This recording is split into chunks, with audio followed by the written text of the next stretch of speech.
Kumusta sa inyong lahat? Ako si Dr. Regina Marchado. At ngayon, susuriin natin ang paksaang tamang pag-inom ng tubig para sa mga senior, lalo na para maiwasan ang paghihi sa gabi at mapabuti ang tulog. Hindi ka nagigising sa gabi para umihi dahil sa sobrang daming ang tubig na nainom mo.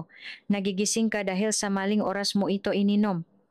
Ang isang basongan tubig sa ganap na 7,0 PM na tila hindi nakakasama ay maring magpagising sa iyo ng duonoloa na may manhit ng mga binti ginaw na katawan at walang paraan para makatulog muli. Paglampas ng edad na 60, bumabagal ang iyong mabato, humihina ang iyong pantok at mas nagiging marupo ang iyong pagtulog kaysa dati. Ngunit ang pag-ayos lamang ng oras ng iyong pag-inom ng tubig ay makatulong sa iyong ihinto ang pag-ihi sa gabi nang hindi kailangang mauhaw o umasa sa mga diuretics.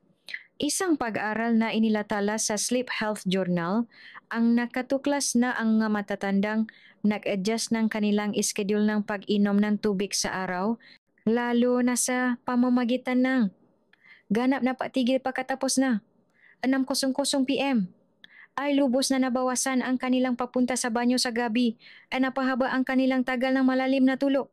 Samantala, binigyang diin ng Mayo Clinic na ang bisan ng tubig ay hindi nakasalalay sa dami, kundi sa timing. Kapag umiinom ka sa tamang oras, tumutulong ang tubig sa iyong mga bato na ma-filter ng mas maaga. Dahan-dahang pinapanipis ang iyong dugo sa araw at binabawasan ang fluid retention sa gabi. Pinipigilan nito ang iyong panto na ma-overload sa hating gabi at nagbibigay daan sa iyong katawan na mapahinga ng lubusan. Sa video ngayon, ipapakita ko sa iyo ang 5 ginintuang oras para uminom ng tubig ng epektibo. Ang mapartikular na tamwindo na ito ay napatunayan ng Cleveland Clinic, Johns Hopkins at maraming samahan sa kalusugan ng mga senior. Sa dulong video, magre-rekomenda akong 3 uri ng inumin na angkop para sa mga taong mahigit 60. Wala itong asukal, hindi makakasakit sa iyong tiyan, at hindi makakaistorbo sa iyong pagtulog. Manatili hanggang sa dulo at subukan ang mga ito sa loob lamang ng 3 araw. Maari kang magsimulang mapansin ang pagkakaiba sa pinakaw ng gabi. Ngayon, simulan natin sa pinakaunang time window. Ito ay hindi lamang ang pinakamadaling makaligtaan na sandali, kundi pati na rin ang pinakamahalaga sa buong araw.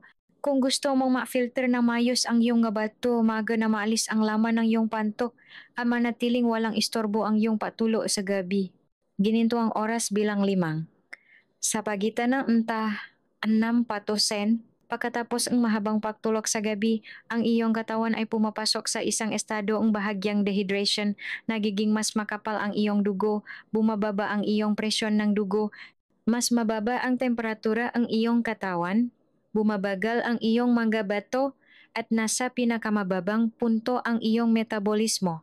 Kung hindi ka magbibigay ng tubig sa oras na ito, patuloy na maantala ng iyong mga bato ang proseso ng pagsasala hanggang tanghali. Bilang resulta, naipon ang malikido at napipilitang ilabas sa gabi o maging sa gabi. Ito ang nagpapaliwanag kung bakit maraming tao pa rin ang nagigising para umihi sa gabi kahit na nililimitahan nila ang kanilang pag-inom ng tubig sa gabi.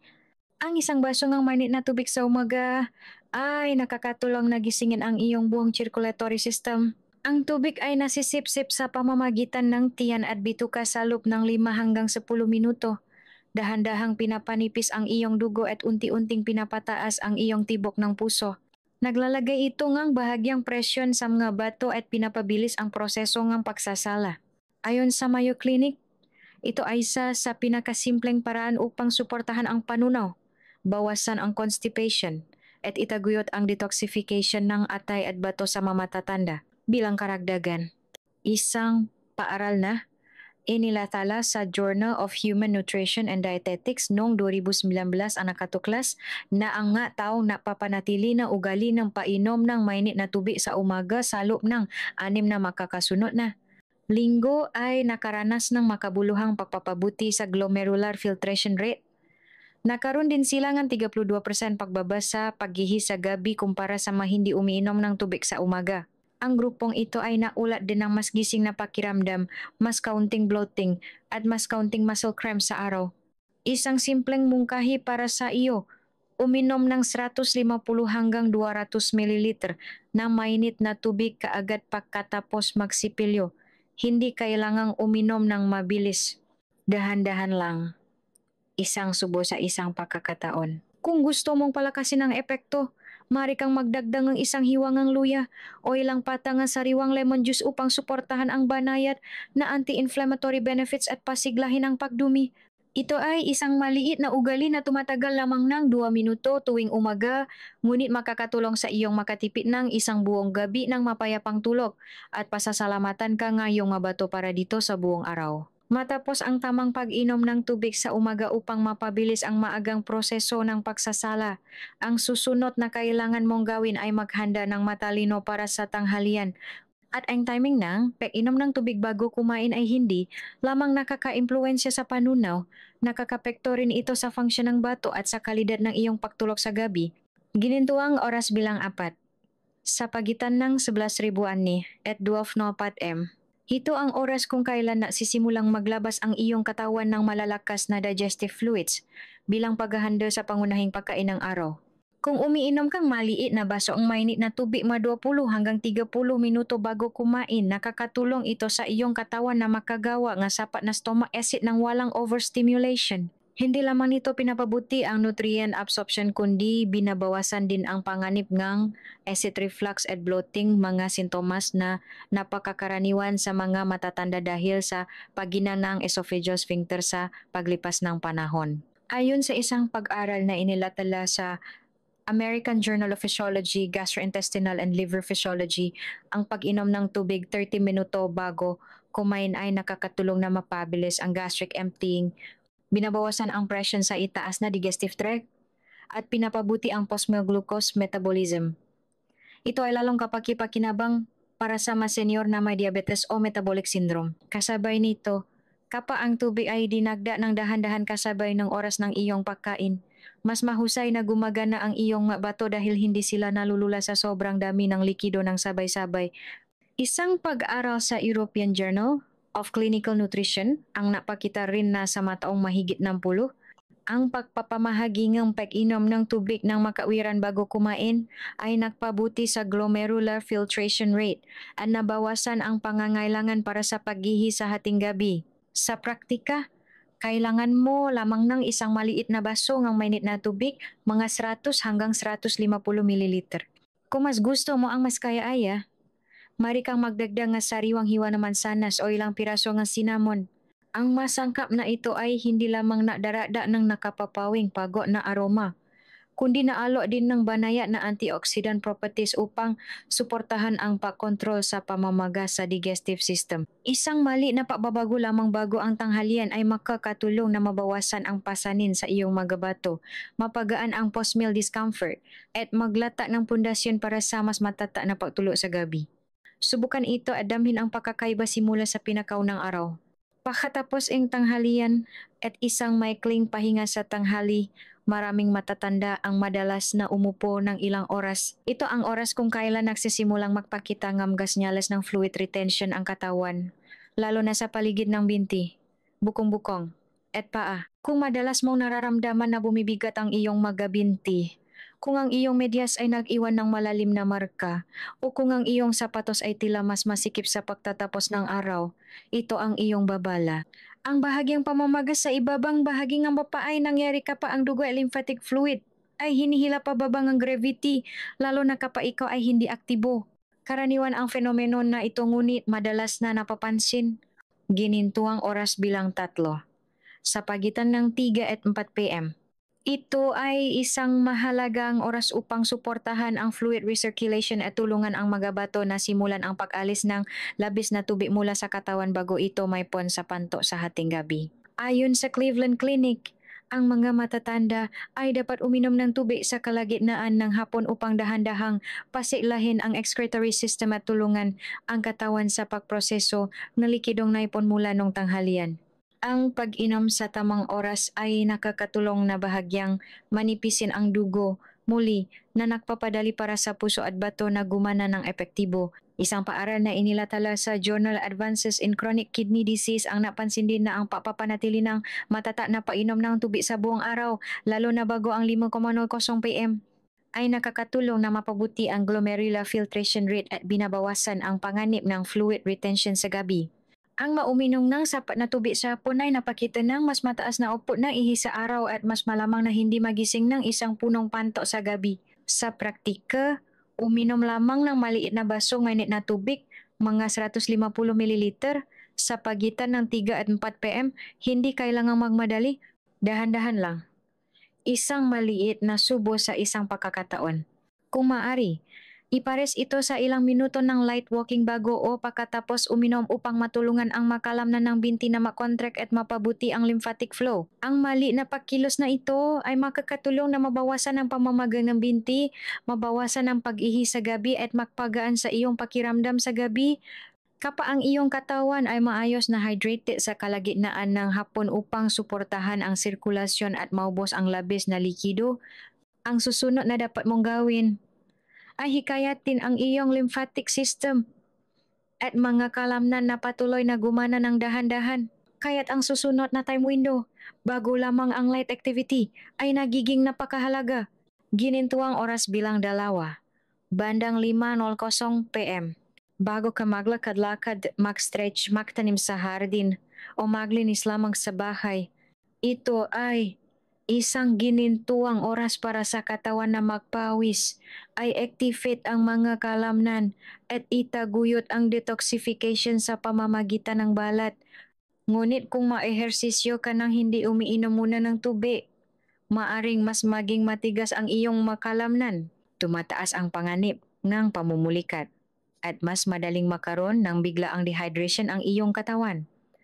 Ito ay maring lalo na mapanganib para sa mga matatanda na may mahinang sirkulasyon o pabago-bagong presyon ng dugo. Ayon sa International Society of Sports Nutrition, ang mga matatanda ay dapat uminom ng tubig mga 15 hanggang 30 minuto bago ang anumang uri ng ehersisyo upang mapanatiling lubricated ang kanilang mga kalamnan at matatag ang kanilang cardiovascular system at upang maiwasan ang biglaang pagkapagod habang gumagalaw. Ang pag-inom ng tubig sa oras na ito ay nakakatulong din na mangyari ng mas natural ang paggawa ng pawis na siya namang napapababang ang presyon sa mabato at panto sa gabi. Isang pag-aral mula sa Journal of Aging and Physical Activity ang napakita na ang tao mahigit ng 10 na regular na umiinom ng tubig bago ang light activity sa huling. Bagi nga hapon ay naulat ng mas masigla na pakiramdam, nakaranas ng mas kaunting pagkapagod ng binti at nakaroon ng mas kaunting pagkakataon ng pagkahilo pagkatapos ng ehersisyo. Bilang karagdagan, ang grupong ito ay nagpapanatili ng mas pare-pareho na pattern ng pag-ihi sa araw kumpara sa control group. Kaya bago ka magsimula ng iyong light evening activity, uminom ng kalahating baso ng mainit na tubig. Mga 100 mililiter ay sapat na. Kung madalas kang pagpawisan, maaari kang maghalo ng kaunting coconut water o magdagdag ng ilang butil ng sea salt upang bahagyang balansehin ang iyong electrolytes. Ang pag-inom ng tubig bago mag-ehersisyo ay hindi lamang nakakatulong sa iyong gumalaw ng mas komportable, kundi binabawasan din ang pasanin sa iyong mga bato sa gabi. Isang maliit na habang upang suportahan ang mahaba at mapayapang patulo sa gabi. Kapag tama ang iyong painom ng tubig mula umaga hanggang hapon, na tumutulong sa iyong mga bato na ma-filter ng maaga, nagtataguyod ng detox sa pamamagitan ng pawis at iyong lymphatic system, oras na upang ipahinga ang iyong excretory system. At ang pinakamahalagang bagay ay hindi kung gaano karaming tubig ang iyong iniinom sa araw, kundi kung kailan mo alam na tumigil. Ginintuang oras bilang isa. Tumigil sa pag-inom pagkatapos ng 6:00 p.m. Ito ang pinakamahalagang panuntunan kung gusto mong matulog ng mahimbing sa gabi. Pagkatapos ng 10, hindi na pinapanatili ng iyong katawan ang tubig ng kasing epektibo dati. Bumagal ang iyong mabato sa gabi, humihina ang iyong pantok, at kapag umiinom ka ng huli, walang sapat na oras ang iyong katawan upang iproseso ang lahat ng likidong iyon bago matulog. Ang resulta ay isang punong pantok bandang 1 o 2 AM. Nagigising ka na nahihilo. Malami ang iyong mga paa, bahagyang bumibilis ang iyong puso, at pagkatapos ay nahihirapan kang makatulo muli. Ayon sa Johns Hopkins Medicine, ang paglilimita sa pag-inom ng tubig pagkatapos ng 6 page ay lubos na nagpapabuti sa kalidad ng pagtulog sa mga matatanda, lalo na sa pamamagitan ng pagbabawas ng pagising sa gabi. Isang pag-aral noong 2021 sa Sleep Health Journal ang nakatuklas din na ang mataong mahigit 60 na huminto sa pag-inom ng tubig ng hindi bababa sa 3 oras bago matulog ay nagpapataas ng kanilang tagal ng malalim. Natulo nga halos 20% nakaroon ng mas kaunting biglang pagising at natural na napabuti ang kanilang presyon ng dugo sa gabi. Gayunpaman, hindi mo kailangang ganap na tanggalin ang tubig. Kung nauhuwa ka, sumipsip lamang ng maliliit na halaga. Gumamit ng mainit na tubig, mga 20 hanggang 30 ml sa isang pagkakataon. Iwasan ang pag-inom ng isang buong baso at ganap na iwasan ang water, matatamis na inumin, soda, o anumang may caffeine pagkatapos ng 6 p.m.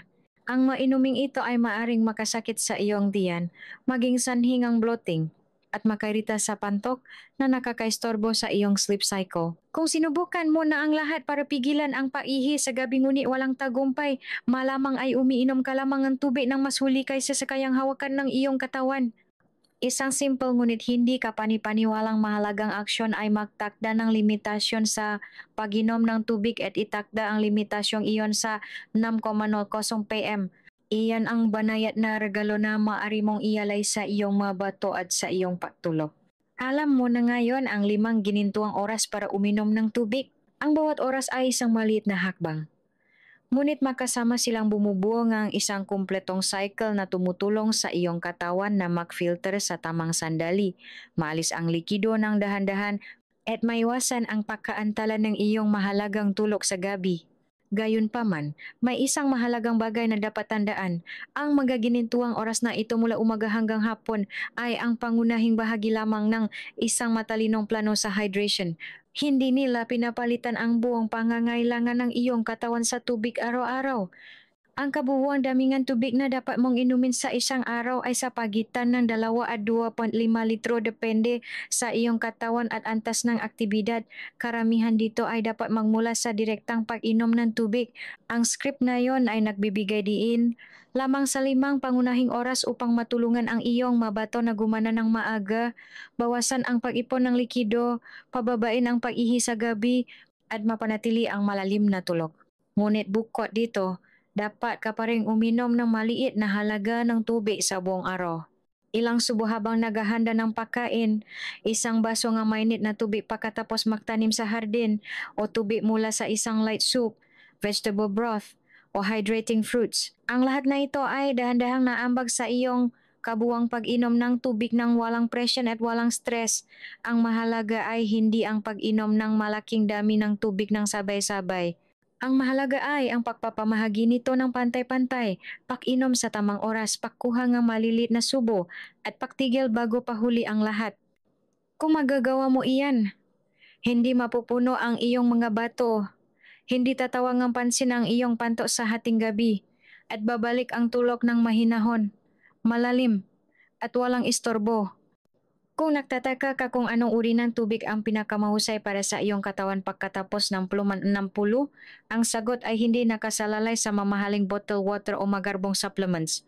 Ito ay nakasalalay sa mga simpleng pagpipilian, madaling ihanda, banayad sa digestive system, at hindi nakakairita sa pantok. Narito ang 3 sa pinakaangkop na inumin para sa mga matatanda.